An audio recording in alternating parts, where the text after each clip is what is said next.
Hi, my name is Lindsay Hartwell. I'm 34 years old. I live in Austin, Texas now, and I genuinely never thought I would be sharing something this personal with strangers on the internet.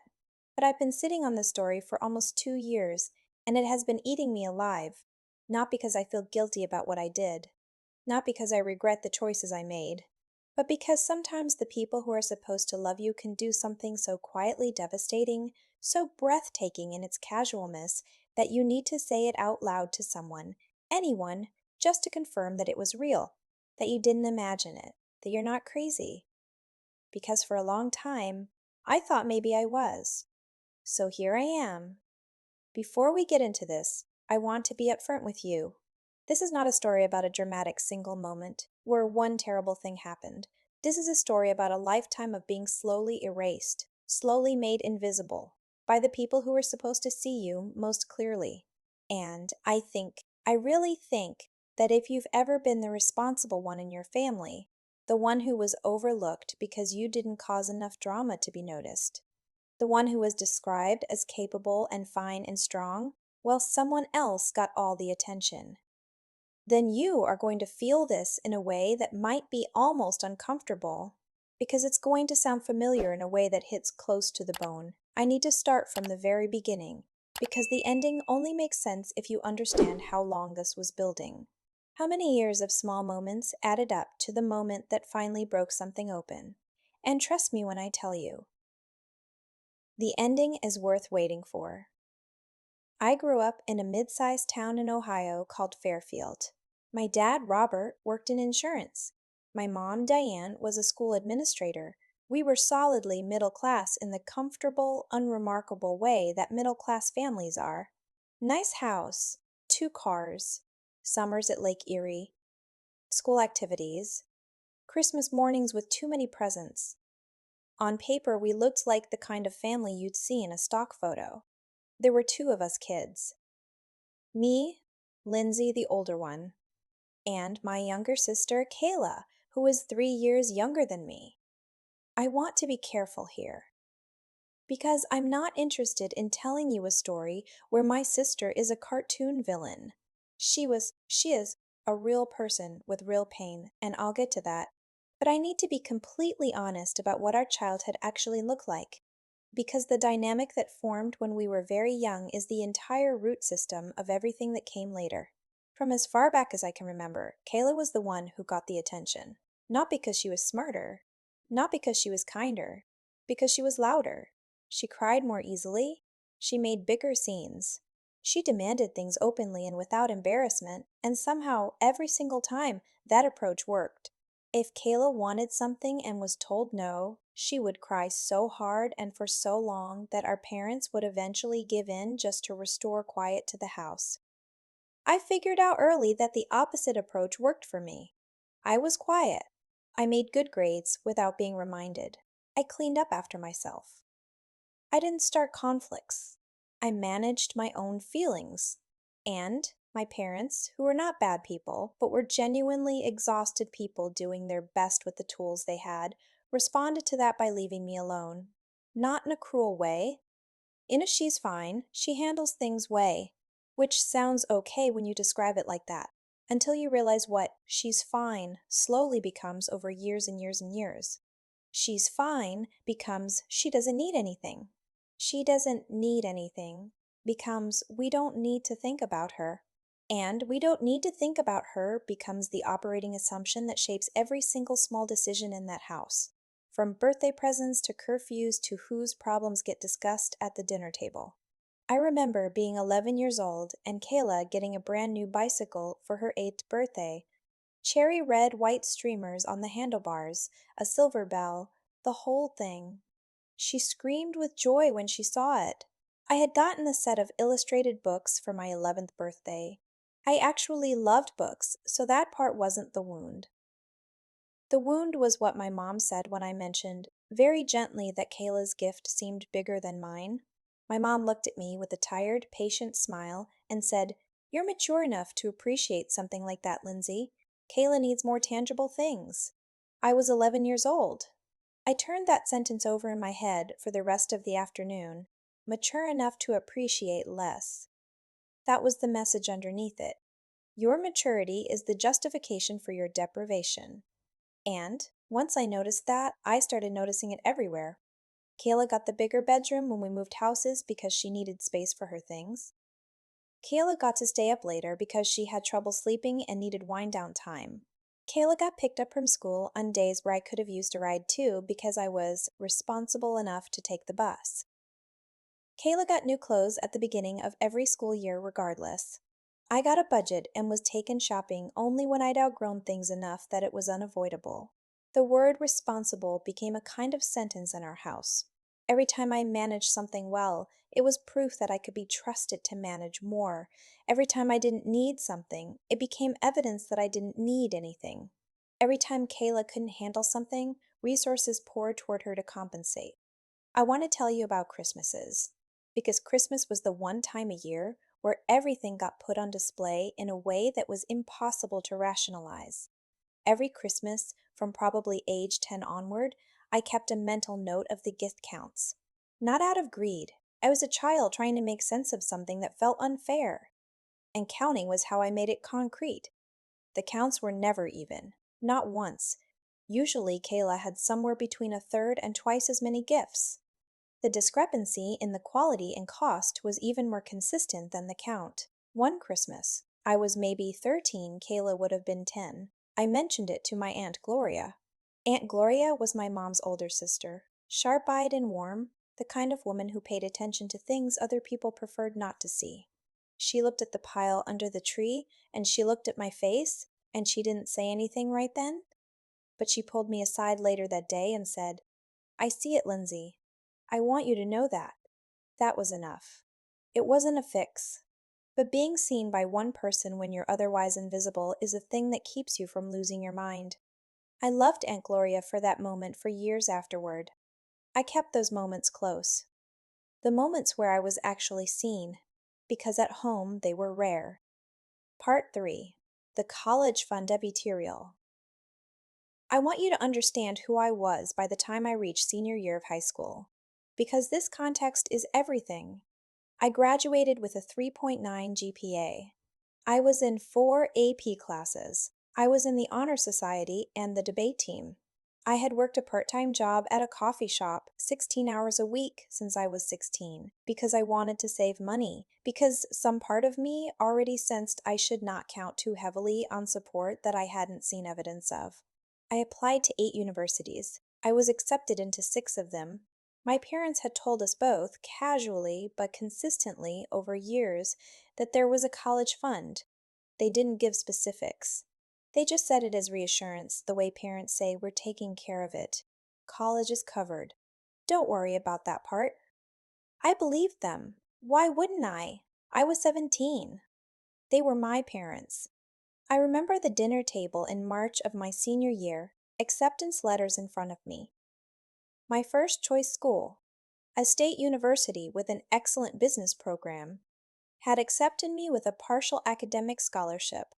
The gap between the scholarship and the full cost was real but manageable. I thought, if the college fund was there to help bridge it. My dad looked at the letters and smiled. He seemed proud in the way fathers seem proud when they don't quite know what to say. He said, "We'll sit down next week and go over the financials." That next week arrived. My mom had made pot roast. There was a half-eaten loaf of bread sitting in the middle of the table. I remember these details because I have replayed this scene so many times that the kitchen exists in my memory, with the specificity of a place I visit regularly. My dad folded his hands. He had a look on his face that I'd never quite seen before. Not angry, not sad, something more carefully constructed, like he'd been rehearsing. He said, "Lindsay, we need to talk about the college fund." I said, "Okay." He said, "We've been saving for years, for both of you girls, but the amount isn't where we'd hoped it would be."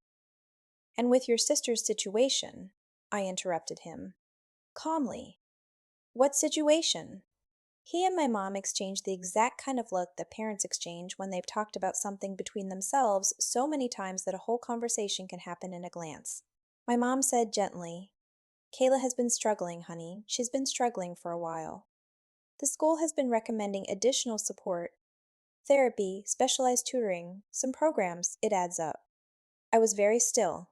I said, "How much of the college fund is left?" The silence that followed was long enough that I already understood what the answer was. My dad said, "We had to use a significant portion of it over the past 2 years for Kayla's programs. What's left? We think it makes more sense to hold on to it as a cushion, in case she needs continued support." I said very quietly, "So there's nothing for college?" For me. My mom reached across the table and covered my hand with hers. Her hand was warm. I remember that. She said, "You're so capable, Lindsay. You're going to be fine. You'll figure it out." There it was. The sentence I had heard my entire life, delivered at the exact moment it hurt most. I excused myself from the table. I went upstairs. I sat on my bed in the dark with the door closed and the lights off, and I stayed there for a long time. I want to be honest about what I felt in that moment, because it matters for understanding everything that came after. It wasn't pure anger. Anger would almost have been a relief. What I felt was colder and more clarifying than anger. It was recognition, like the last piece of a pattern I'd been looking at for years, finally clicking into place and showing me the whole picture. It wasn't that they hated me. I knew they didn't hate me. It was that they had spent 17 years making thousands of small decisions: what to prioritize, whose needs to address, whose feelings to consider, where to direct finite time and resources, and in every one of those decisions, I had been second. Not last, not ignored entirely, but consistently, reliably, predictably second. And this was the moment it became too large to explain away. I didn't cry. I didn't go back downstairs and scream. I went back down an hour later and said, in the same calm voice I'd used my whole life, "I'll apply for financial aid and look into scholarships." My mom smiled and said, "That's our girl. That's our girl." I have thought about those 3 words more times than I can count. I will give you the college years quickly because there's more story ahead and I don't want to rush what matters. I took out federal loans. I found 2 scholarships, one academic, one through my part-time employer. I worked 25 hours a week at a campus restaurant while carrying 16 credit hours.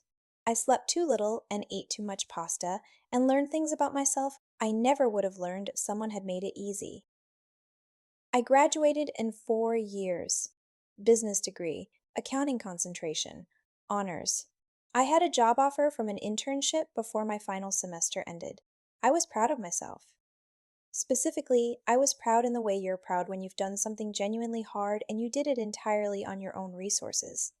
My parents came to the graduation ceremony. My sister did not. She had, according to my mom, something she couldn't get out of that weekend. I didn't press on what that something was. After the ceremony, my parents and I had dinner at a nice restaurant near campus. It was pleasant. My dad made a toast with his water glass and said he was proud. My mom gave me a card with $100 inside. I hugged them both and said thank you. That night, back in my apartment with my roommate Dana and a bottle of wine we'd been saving since freshman year, I told Dana about the dinner. She was one of those people who led with warmth and got genuinely indignant on your behalf when she felt you'd been wronged.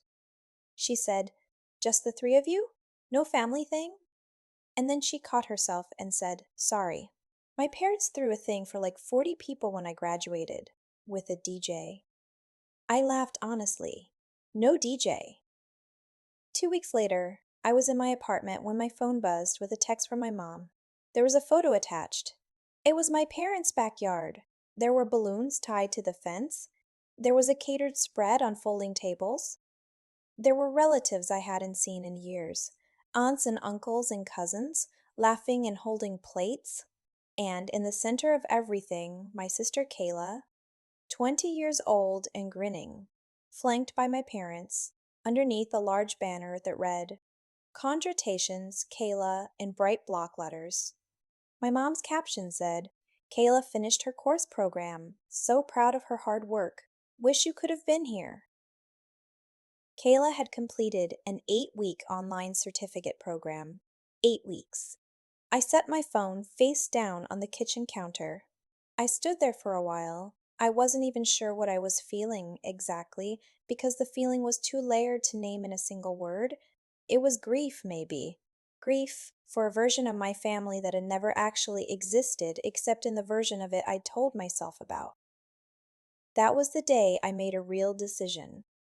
Not a dramatic one, not a revenge plan or a dramatic confrontation. Just a quiet internal shift. I decided to stop waiting. Stop hoping that if I just did well enough, was just capable enough, graduated just impressively enough, the equation would balance. It wasn't going to balance. Because they weren't running those numbers. I moved to Austin 4 months later. I didn't ask anyone's opinion. I just went. I want to tell you about the decade that followed, because I think sometimes in these kinds of stories, the years of quiet, hard work get compressed into a sentence, and then we skip straight to the dramatic part. But those years are the whole point. Those years are what made the ending possible. I worked hard in Austin. I was good at what I did, and I worked hard enough that being good eventually turned into being excellent. I was at a mid-sized firm for 5 years, got promoted 3 times, learned everything I could, then spent a year putting together a business plan with a colleague named Priya, who I had known since my second week at the firm. Priya and I opened a boutique accounting and financial advisory practice when I was 29. We took 2 existing clients with us, which was terrifying, and ground out the first year on about 40% less income than I'd been making before. Then we added 4 clients. Then 8. Then we hired someone. Then 2 more people. By the time I was 32, we had 18 clients, 6 employees, a small office in a part of Austin I loved, and a reputation in our industry for doing genuinely excellent work without the corporate veneer that bigger firms relied on.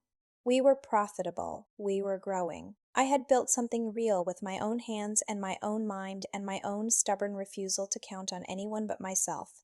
And I want to say something about that, because I think there's a version of this story where I present that as pure triumph. Look what I did despite them. But it's more complicated than that. There was a real cost to being as self-reliant as I had become. I was good at work. I was less good at asking for help in any other area of my life. I was good at managing problems. I was less good at letting people in far enough to see the parts of me that couldn't manage. I met Marcus when I was 31. He was a structural engineer, calm in a way that wasn't bland, thoughtful in a way that wasn't passive. He was the first person I had ever dated who seemed genuinely curious about me, not just the capable, professional version of me, but the full human version. Who asked follow-up questions? Who remembered things I mentioned in passing? Who noticed when I was carrying something heavy and asked about it directly instead of waiting for me to offer it? I'm not going to oversell Marcus because he's a real person and he has his own flaws and this isn't a fairy tale. But he mattered. He still matters. He is the first relationship I have ever been in where I was not operating from the assumption that if I showed weakness, I would lose ground. My relationship with my parents during this decade was cordial but shallow. I called on birthdays and at Christmas. I visited maybe every other year. My mom and I had conversations that stayed carefully in the upper layers: weather, neighborhood news, light family updates. My dad was even more surface level than my mom, not out of coldness, but out of a certain emotional reticence that was just his nature. They knew I worked in finance. They didn't know what I had built. I never offered details, and they never asked in a way that suggested they really wanted them. Kayla, however, was constantly the center of every family conversation. She was the main character in every update I got. Every time I called my mom, within 5 minutes, Kayla's latest chapter was being described to me. There was the boutique phase. Kayla had decided to open a clothing boutique, which, fine, that's a real business. People do that successfully. My parents gave her $30,000 from their savings account to start it. I found out about this from Aunt Gloria, who mentioned it with careful neutrality in a phone call, which told me she knew I'd have feelings about it and was giving me information she thought I should have. The boutique lasted 11 months. There was the Nashville phase. Kayla decided she wanted to pursue a music career. She was, by all accounts, talented enough in an amateur way, but not at a professional level. My parents co-signed an apartment lease for her in Nashville. 8 months later, Kayla left Dashville with 2 months of unpaid rent behind her, leaving my parents on the hook for it. There was the engagement to Trevor. Nobody in the family liked Trevor, which my mom mentioned to me with a strange cheerfulness that told me she was including herself in that assessment, but wasn't willing to say so outright. My parents funded an engagement party. The engagement ended 6 months later. Kayla moved back into my parents' house for what I believe was the third time. I'm listing these because I need you to understand the financial hemorrhage that was happening in slow motion in that house over a decade. Every one of these chapters had a price tag. Every price tag came out of savings that my parents had spent their working lives accumulating, and I was the ghost in the background of all of it. Distant. Fine. Capable. The person they didn't need to worry about. I talked to Aunt Gloria regularly during this period, more regularly than I talked to my parents. Gloria had the quality of seeing clearly and saying what she saw, which made her invaluable and sometimes hard to spend too long with. In one phone call, about 6 years into my Austin life, she said something that I have thought about nearly every day since.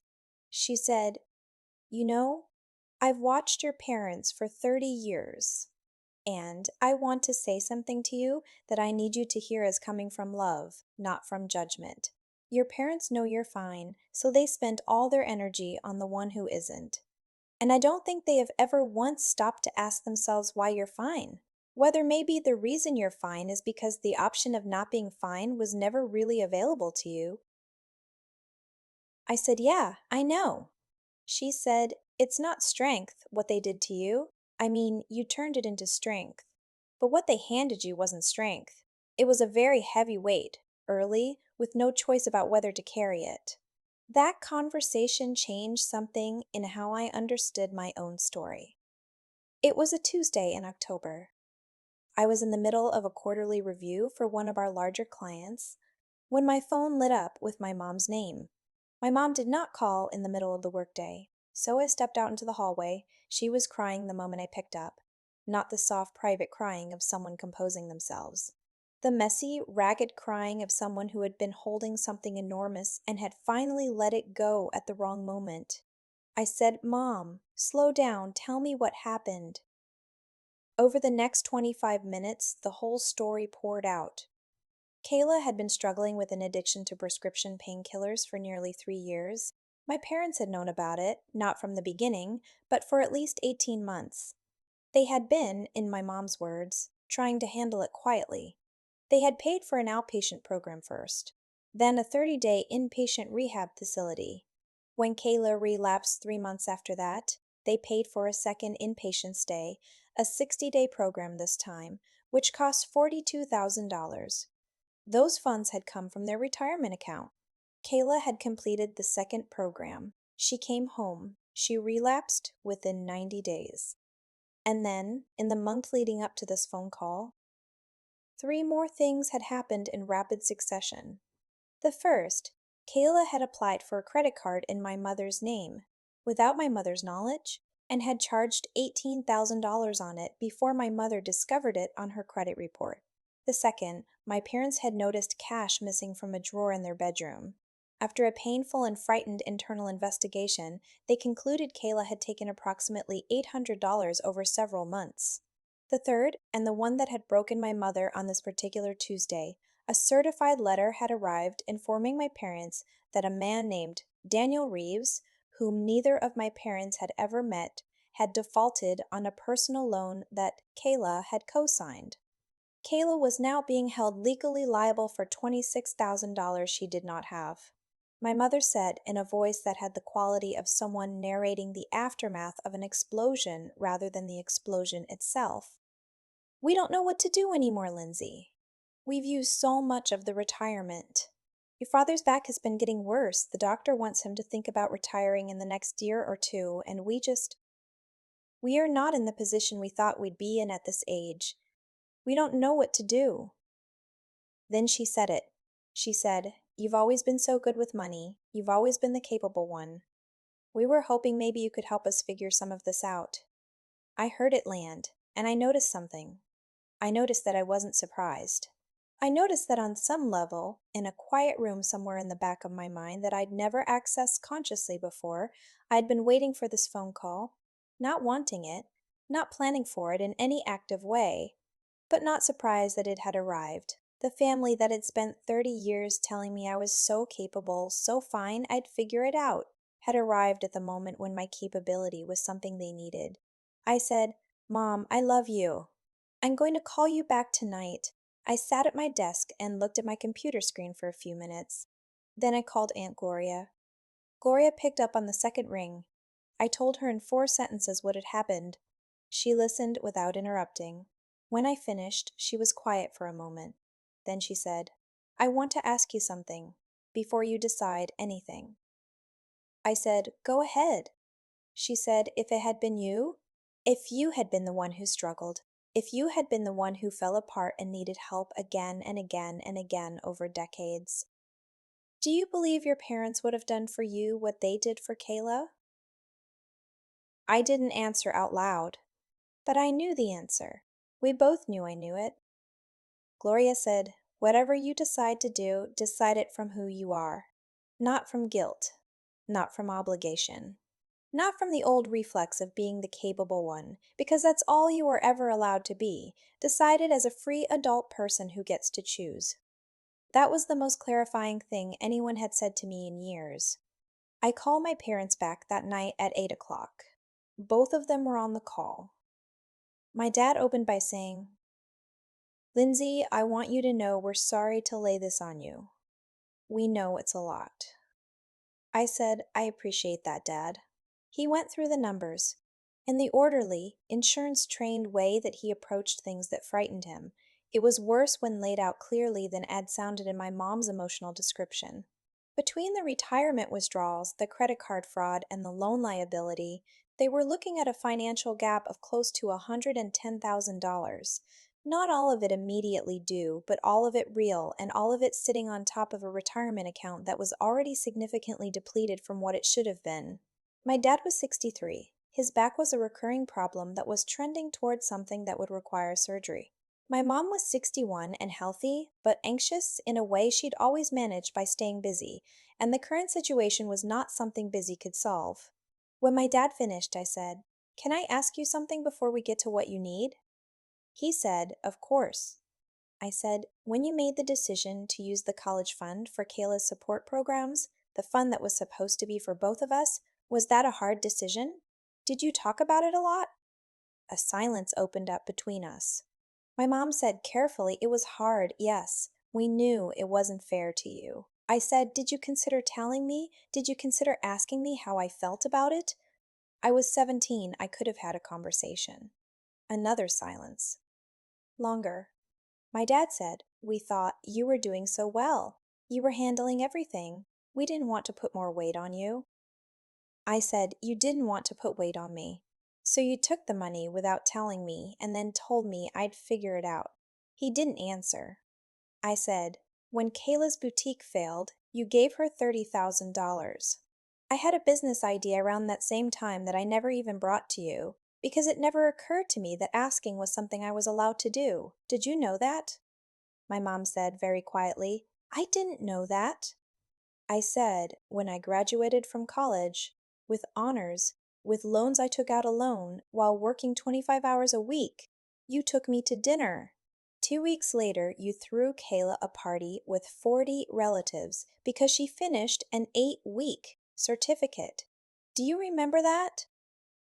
The silence this time was very long and had a different quality. Not the silence of people who have nothing to say. The silence of people being asked to look at something they have been carefully not looking at.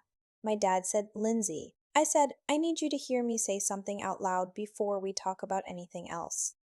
I'm not saying this to hurt you. I'm saying it because I think we have never once said it directly, and I can't go forward without saying it. The way you parented us was not equal. It was not fair. It hurt me in ways I'm still untangling. I became who I am in spite of that, not because of it.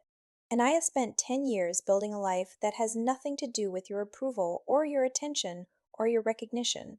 So I don't need an apology to function. But I need this to be acknowledged between us. out loud, just this once. My mother started to cry, a different kind of crying than before. Not desperate, something breaking open. She said, "You're right. You are absolutely right. And I am so sorry, Lindsay. I am so sorry." My dad said, and his voice had a rawness in it I had never heard before. "I'm sorry, sweetheart. I didn't see it. I should have seen it. I don't have a good excuse." I sat with that. Then I said, "Okay, let's talk about the money. I want to be honest about what I actually did, because I think this is the part where people expect either a dramatic no or a dramatic rescue. And what I did was neither of those, which I think is actually the more interesting answer. I called my colleague Sandra the next morning. Sandra specializes in family financial crisis planning.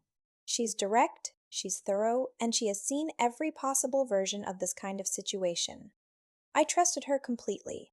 I explained the situation. She agreed to do an initial consultation. I arranged for her to have a video call with my parents. Sandra assessed the actual picture over the course of 2 calls with them. What she came back with was a realistic plan, not a comfortable one. It involved the structured payment arrangement on the loan liability that reduced the immediate pressure significantly, an attorney consult about the credit card fraud, which turned out to have real legal options my parents hadn't been aware of, a significant restructuring of their monthly spending, and a hard conversation about whether staying in their current house made financial sense given what they needed their retirement years to look like. I paid Sandra's fees. That was my financial contribution.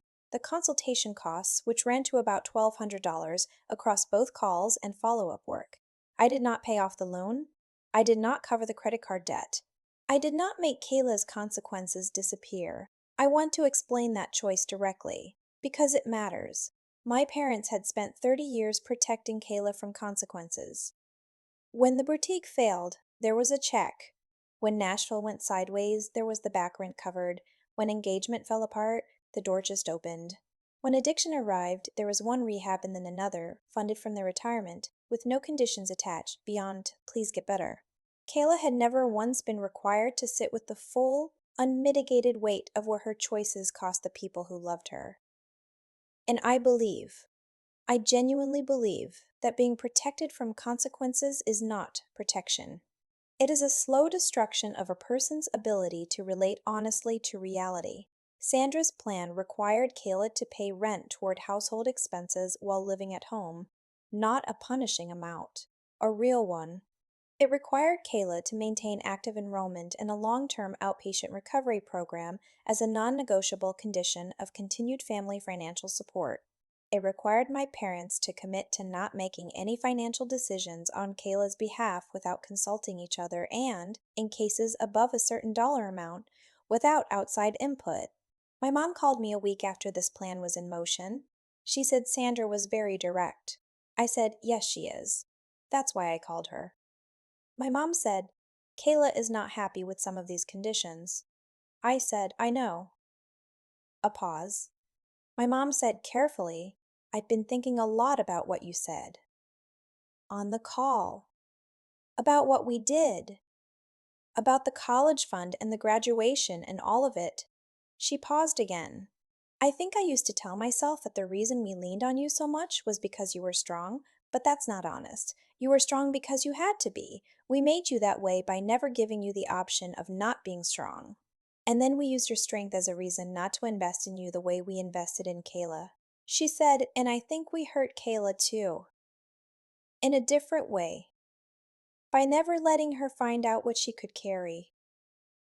I said, "Yeah, Mom, I know." She said, "I'm sorry, Lindsay. I'm going to keep saying that until it feels real instead of insufficient." I said, "I know, it's okay." And it was, not all at once, not completely, but it was something. I flew home to Ohio for Thanksgiving that year. First time in 4 years that I'd been there for the holiday. Marcus came with me. His first time meeting my family, which was its own kind of emotionally complex experience. Kayla was there. She had been in her outpatient program for 5 months at that point. She was different from the sister I had watched in the background of my parents' lives for years. Quieter. More contained. Like someone who was paying careful attention to the floor underneath their feet, testing it before each step. Marcus, who had heard the full version of my family history over many evenings at home, was gracious and warm with everyone and gave me room to navigate my family dynamics without commentary.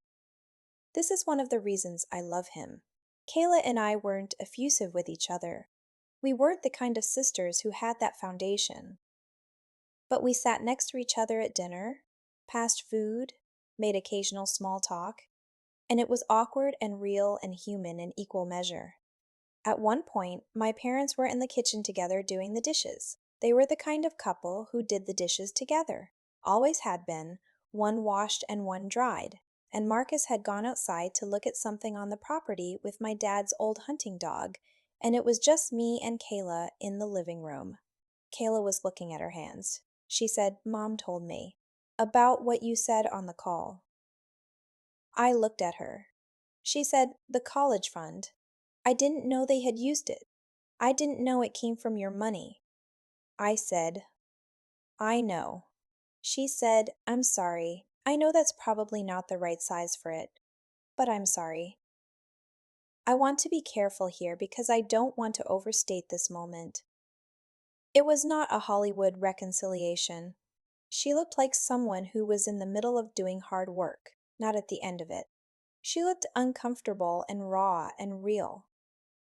But it was honest, and honest is a thing I had never quite had with Kayla before. I said, "I know, Kayla. Thank you for saying that." She nodded. She was quiet for a minute. Then she said, "Did you always know, growing up? Did you always know it was different for us?" I thought about how to be honest about that in a way that was fair to both of us. I said, "I always felt it. I didn't fully name it until I was older." She said, "I didn't know I was the favorite. I mean, I knew I got more, but I just thought that was how it was. I didn't understand the cost." I said, "Yeah, I know." She looked out the window. She said, "I think it kind of broke me in the other direction.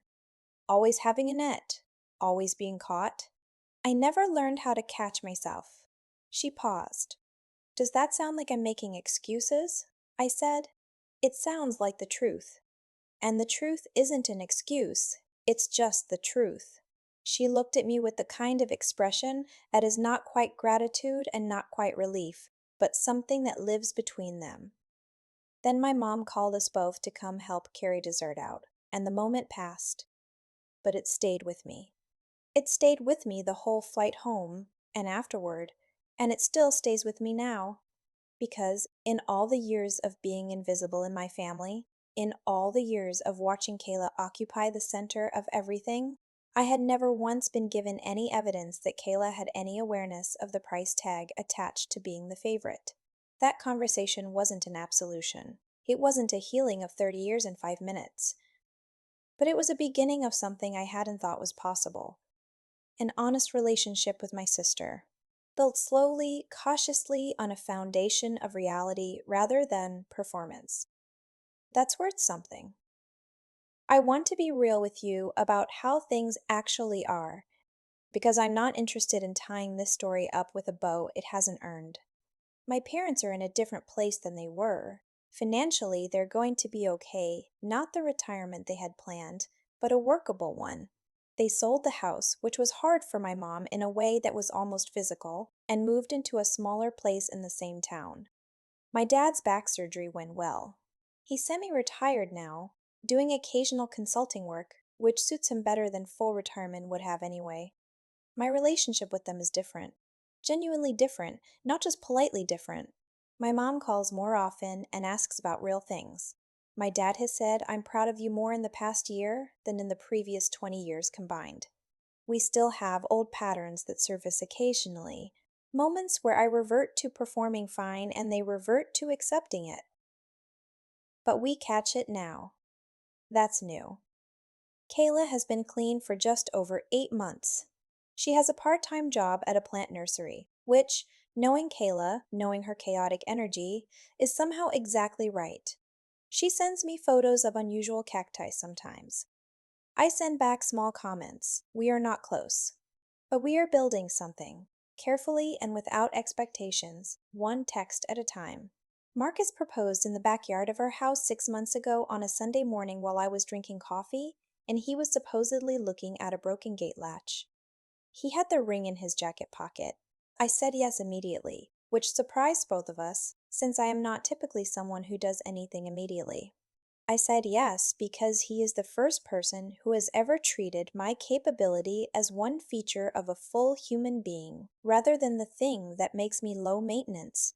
He wants to know the parts of me that can't manage things. He asks about them. He stays. That is a thing I didn't know I needed until I had it. I've been thinking about how to end this, and I keep coming back to the thing that feels most true, which is that the ending of this story is not the satisfying revenge arc that the beginning of it might have promised. I did not swoop in and fix my family with money and prove them all wrong. I did not cut them off and ride off into the sunset of justified anger. I did not perform either the martyr or the avenger. What I did was draw a boundary, not around contact, but around my own agency. I decided what I was willing to give freely and what I was not. I found someone who could actually help my parents in a way that required accountability from everyone, including Kayla. I said the things that had needed to be said for 30 years, out loud, with love, and without apology. And I discovered that saying those things, naming the truth calmly and directly to the people who had been living in a different version of it, actually changed something. Not everything, not instantly, but something real. I want to say something to the people watching this who were the capable one in their family. You know who you are. You're the one who was fine. The one who handles things. The one your parents didn't worry about because you made it so easy not to. The one who learned early that weakness didn't get you anything, so you stopped showing it, and then you forgot you were allowed to have it. The capability you built is real. Don't let anyone minimize it. You built it under conditions that weren't fair and with resources that were never enough, and you built it anyway, and it is yours in a way that something handed to you never could be.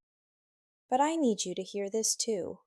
Being capable is not the same as not needing things. Being strong is not the same as being invulnerable. And the fact that you can handle something alone does not mean you're obligated to. You are allowed to say what you need. You are allowed to ask for what was yours. You are allowed to love your family and still name the ways they failed you. These things are not mutually exclusive, even though I know, it can feel like they are. And you are absolutely, completely, 100% allowed to decide that you will help from a place of strength and genuine choice, not from a place of guilt or obligation or the old reflex that says capable people say yes because that's who capable people are. That's not who capable people are. That's who people who've been trained into a role are.